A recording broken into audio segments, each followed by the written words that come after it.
What is up, Pete? TV HD here, and I'm going to give you a video talking about this new price range update by EA Sports for FIFA 15, mainly Ultimate Team. Well, actually not mainly, only Ultimate Team. Now, if you're not aware of this, a few days ago, EA released a new type of update for FIFA 15 talking about a thing called price ranges, where they kind of cap player prices by a certain max amount and a minimum amount. So for example, Messi was capped from 5 million to 7.5 million, and you can't buy him for any lower, and you can't sell him for any lower, and you can't buy him for any higher, and you cannot sell him for any higher. Now, the point of this mainly was to kind of catch out the coin sellers, because the way that they were selling coins was you put up a bronze player on the market for 1 million coins, and they will purchase that bronze player for 1 million coins so that you get your coins that you have purchased. Now, to be able to stop this, you cannot actually get 1 million coins now unless you put up a player that is valued at 1 million coins. So what is the point in buying coins if you're going to get what you should be getting back for the player that you're giving to them? So actually we'll cut off coin sellers. But again, the reason why I've made this video so late, for multiple reasons, but I think one of the biggest reasons is that I wanted to wait and see how this would turn out, and how it has impacted the market, and what has happened, especially to coin sellers. And what's happened recently is they are starting to bounce back very slowly. They're finding new methods. There's players that are priced, I think, a bit too high for the actual value. So an example, Fabregas, who's worth, I don't know, 1,000 to 2,000 coins, has a max price of 10,000 coins. And so they could use him to kind of sell coins, and you can put him up for 10k and they'll buy him. Put 10 of him up for 10k, you buy 100k, you're going to get him. So it's kind of like that. And if you buy 10 of them, you're only going to spend 20k. So you are getting 80k there in that sense. So that's the kind of whole point of it. So I think coin sellers will find a way back, and they are starting to. So, it kind of makes you think, well, what was the point? Why do this? Well, there's other reasons as well that they explained. Now, I will put the official statement on the screen now, talking about it. Now, I don't have it in front of me now, but I'm going to go off my memory here. They want to make things, they said they want to make things equal, and everyone will be able to achieve players as equally as the other. And they will, kind of an extension from that is that they'll kind of know, they'll kind of go, okay, I know how much I need to save up for now, because I know he's not going to change in price. I know that he's not going to do a good performance in real life, and then that will boost his price in the market, like he always does with most cards in games, especially the ones that are high rated. But to be fair, looking at its impact, it's definitely more negative. Now, this is me looking at it from a neutral point of view, because I wanted this to work. I want this to happen. I would buy coins myself, but I do believe coin sellers and bots and all that would make players 10 times more expensive, and make it less achievable for everyone else without using money. Now, I was kind of looking forward to this, because I wouldn't mind an equal ground where you have to kind of earn the players that you get. But there's still so much more negatives, especially that they've done this halfway through FIFA 15 and decided not to begin it at the start of FIFA 16, which is what they should have done. But okay, so the more negative reasons is that, well, as of now, no players are selling, or no one's really buying them either. I mean, there's some players have been, quote unquote, extinct by this type of price capping. Players like Roberto Carlos, who was going for 9 million, went down to 1.5 to 3.0 million, and that kind of made him go extinct, because no one wants to sell him. They have updated these player prices now. As of yesterday, from when I'm talking now, they have updated these player prices, and Roberto Carlos now goes from 3.3 million to 4.5 million. Now, still not enough. People are not going to sell. Sturridge, who was 20k million, he was 20k minimum and 30k maximum, wouldn't even sell at 2250, which is the lowest you could put him up for, because there's thousands of them on the market. So EA have changed him now to 14,000 coins minimum price, and that's still not working, because everyone is putting him up for now 14,000 coins, and no one is still buying him, because he still went for cheaper. And that's what EA need to realize. There's a lot of players that they have either overpriced or underpriced.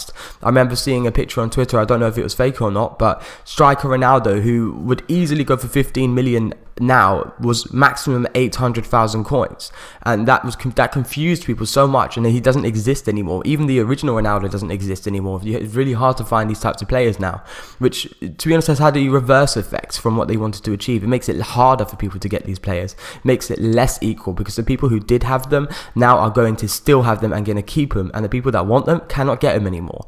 And then kind of adding up from that point, the price ranges are massively high right now, mainly because of the past in the transfer market, which is what they base their price off.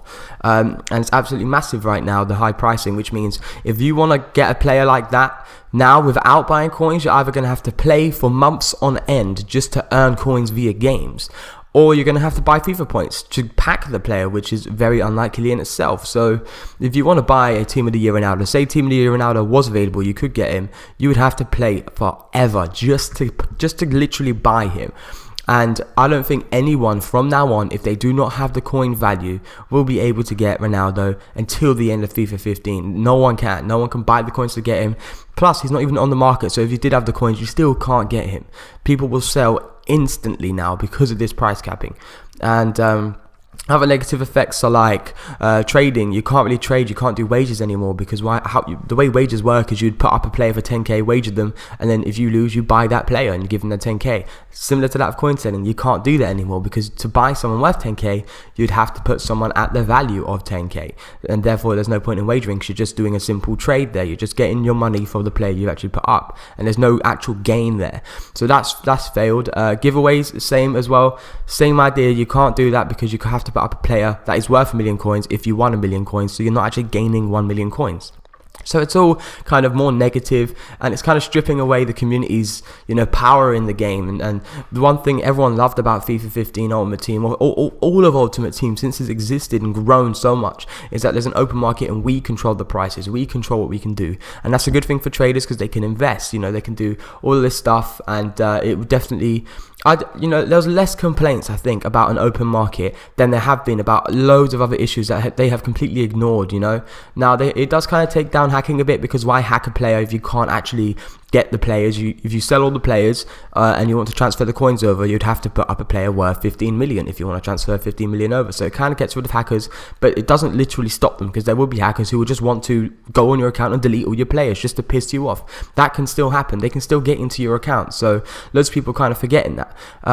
They've forgotten, the biggest one is their servers, of course, but there's so many errors, problems with goalkeepers, everything like that. They haven't solved those issues, and they are the bigger issues. They are the ones that we as a community have noticed and have asked to be repaired, and they should be repaired. Now this is obviously a step taken by EA, and their first priority is clearly to get rid of coin sellers. Now if they have gotten rid of coin sellers now, I really hope by FIFA 16 or near the end of FIFA 15 that they fix these other issues, because that is what they should be doing. That is how they get more people to play the game. What they have done now has stopped people from playing the game. I know people who have sold the game, just thrown the game out their window through frustration because of this issue, and it's actually become more of a problem now than it has become actually a positive impact. Now the reason I say FIFA 16 a lot is because I feel this is a beta type thing for FIFA 16, which again is quite wrong to do in the middle of a fully made, fully produced game. You can't really beta something in the middle of it, but that's what they've done. And I think for FIFA 16 it'll be a lot better, because you can start from a fresh slate. Players will be much lower in price as capped by EA, so they will be more achievable, which would be good, which would be a good thing, I think. But FIFA 15 has completely ruined the game, and I actually completely think it's ruined the game. So God, that rant. So let me know how you think about it in the comments down below. It is something that I think is a bit stupid by EA. They just didn't consider anything else. All they wanted was their money back, from what they've been losing by these coin sellers. I mean, they have the right. It is their product, and people making money from their product, so they should deserve that money that they should be getting. But I mean, come on. Think about the consumers, because they are giving you the money, They're the ones buying your game. I've actually considered going to PES, which is something really serious. Really bad of me considering going to PES, because I don't like PES at all. I haven't even tried it out, because I'm like, okay, FIFA's FIFA. It's got Ultimate Team. It's got loads of game modes that are very popular and very good. So if they start destroying these game modes, then I'm gonna go to PES. You know, I'm gonna go to a different game. That's what people do. If what they like about a game is gone, they're gonna leave the game. People who like wagering on FIFA, they're not gonna go on FIFA anymore. They're gonna go on something else and wager it in a different way.